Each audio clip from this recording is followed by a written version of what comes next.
जो अलग अलग जो जगह पे जो लोग पड़े थे, उन कपड़े के तो कोई वो अवशेष नहीं थे। खून के निशान कितनी जगह पे थे, डंडे वगैरह या कुछ भी ऐसा था, कौन सी चीज कहां पे थी, जो हथियार थे वो कहां हैं उनके, जिन हथियारों से गोली चलाई, जो चश्मदीदों ने देखा है।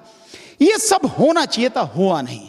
और अब आप ये सारी चीजें हो रही, स्वाभाविक सबूतों को मिटाने की पूरी प्लानिंग है। पुलिस को, पुलिस प्रशासन को, सारे को उस मौके को सील कर देना चाहिए था, ताकि कोई भी सबूत छेड़छाड़ ना हो सके, कोई भी सबूत खत्म नहीं हो सके। केंद्रीय गृह राज्य मंत्री को हटाया जाए, अब तक हटा जाना चाहिए था। प्रधानमंत्री नहीं हटा रहे हैं, तो इसका मतलब यह है कि गुंडे बंदबाजों को संरक्षण दे रहे हैं। उनको लोग लगातार कृषि कानूनों को लेकर के विरोध कर रहे हैं, उधर जो है केंद्र सरकार खुद से अपने तरीके से जो है टीम गठित कर दिए हैं, तो क्या भरोसा जमेगा क्या आप लोग? नहीं, देखिए, भरोसा का मतलब ही नहीं रहा सोनू जी। भरोसा नहीं है तो जो काम होगा उससे सारी चीजें सामने होंगी। सरकार से जो बात है, सरकार से जिन बातों पर सहमति हुई है, सरकार उसके अकॉर्डिंगली काम करे, काम करेगी, अपने आप भरोसा जम जाएगा। काम नहीं करेगी तो भरोसा कहां, अभी है ही नहीं। उसके काम से भरोसा जागेगा। इन्वेस्टिगेशन प्रॉपर फेयर हो, और वो जैसे मैंने बताया स्टेप बाय स्टेप चलेगा।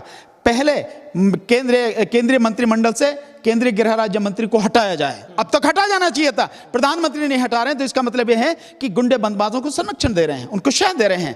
पहले ही बनाना नहीं चाहिए था ऐसे आपराधिक व्यक्ति को, पर आपने बना दिया। इन हालत में तो हटाओ, आपने हटाया नहीं, तो आप हटाएं, पहले गिरफ्तार करें उनको, और उनको अपने आप भरोसा जमता चला जाएगा। साथ में वो जो जिस तरह से घटना घटी, जब घटना घट गई है, आपराधिक काम हुआ है, कौन दोषी है कौन नहीं है क्या बात है, ये तो बाद की बात है। लेकिन जैसे घटना घटी है, पुलिस को, पुलिस प्रशासन को, सारे को उस मौके को सील कर देना चाहिए था, ताकि कोई भी सबूत छेड़छाड़ ना हो सके, कोई भी सबूत खत्म नहीं हो सके। लेकिन किया नहीं।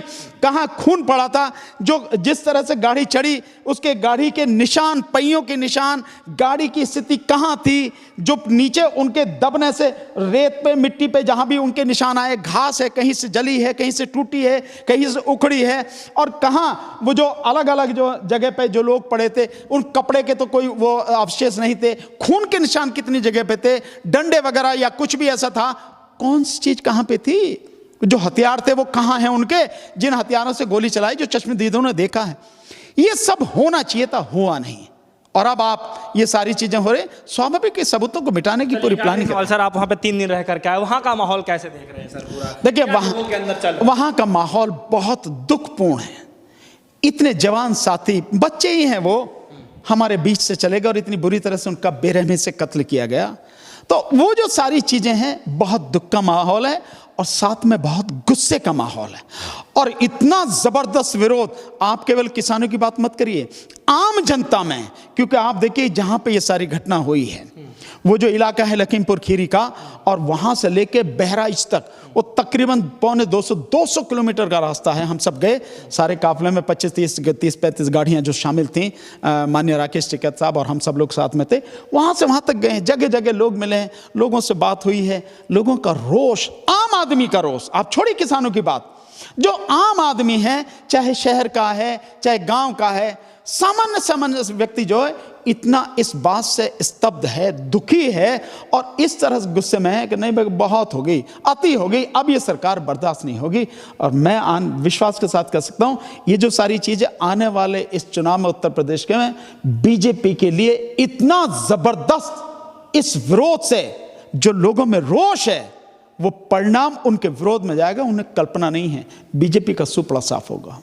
तो आप सर परिजनों से मिले थे? नहीं, निश्चित रूप से भाई, परिजन है वहाँ पे, और जो दोनों ही हम मतलब दोनों जगह हम लोग गए, बल्कि 3 जगह। जो पत्रकार हैं बीच में, जो एक लड़का वो है लवदीप, लवप्रीत, उसके अंतिम संस्कार के बाद जब हम लोग गए, तो बीच में रास्ते में वहाँ पे जो पत्रकार है उसके परिवार में गए, जिसका मैंने अभी बताया कि जो 2 बच्चे हैं उसके पिता हैं, भाई है उसका।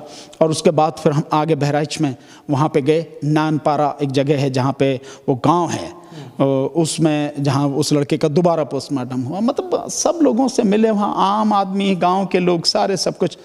बहुत बुरा माहौल है, बहुत दुख का। मैं यही कह सकता हूँ सोनू जी, जिंदगी में हादसे बड़े देखे हैं, लेकिन इस तरह के पीड़ादायक हादसे जो है बहुत कम देखे हैं। और शासन प्रशासन सत्ता के नशे में चूर व्यक्ति कि मेरा पिता मंत्री है, गृह राज्य मंत्री, कौन मेरा क्या बिगाड़ेगा, निर्दोष लोगों पर चढ़ा दे गाड़ी, उन्हें मार दे कुचल के, कितना दर्द, कितनी मतलब आप पीड़ा है मैं बता नहीं सकता, बहुत बुरा हुआ।